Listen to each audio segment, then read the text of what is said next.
Welcome back. We're here for another session. I can't believe how fast time goes. It's already the last few days of September. And so we're moving on here in this series. We're talking about the difference between worship and praise. And for these few weeks, we're going to be going through verses that talk about worship and what worship really is referred to in the Bible. And then we'll transition over and look at some verses that refer to praise and what God calls praise in the Bible.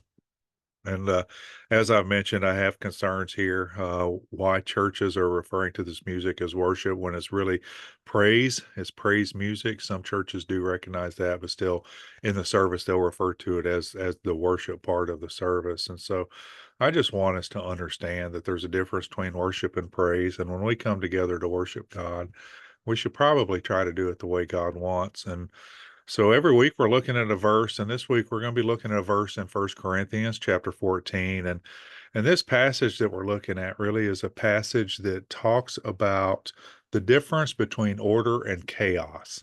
And so that's what you have here. And a lot of this, what was going on in this church in Corinth is people were all talking at the same time, and a lot of them were talking in tongues and babbling, and nobody understood. And it was just mass confusion. I mean, when you have, 20 different people talking in Babel, you know, visitors would come in and just be confounded, like, what in the world's going on?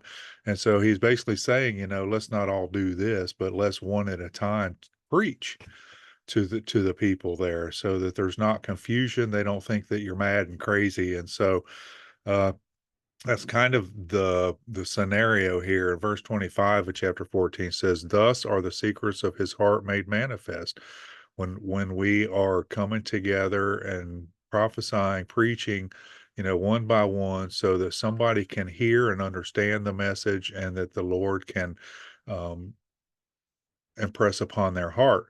This is thus are the secrets of his heart made manifest. This is how he speaks to people.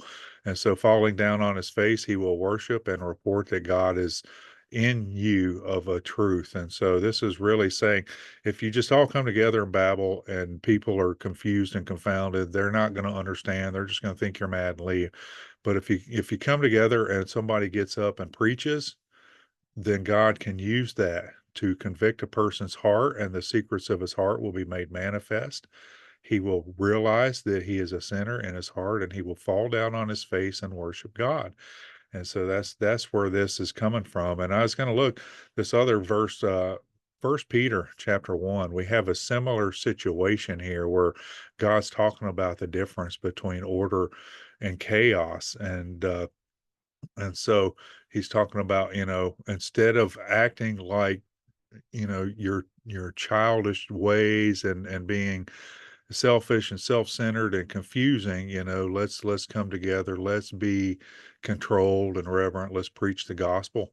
And so verse 13 says, gird up the loins of your mind, be sober, and hope to end for the grace that is to be brought unto you at the revelation of Jesus Christ. And so, as obedient children, not fashioning yourselves according to former lust in your ignorance, but as the which have called you is holy, be ye holy in all manner of conversations. And so here again is saying, don't act like disobedient children, but act like a holy people that God has called to be separated. And so I think those two verses there kind of show you the same thing, but I wanted to show you this one because this is where it talks about falling down on your face to worship God, which is really the point that I think we should stress here as far as when we come to worship, we are coming before a holy, righteous King of all creation. And so we need to approach him in that same manner. So we'll leave it there. See you next week. All right. God bless you.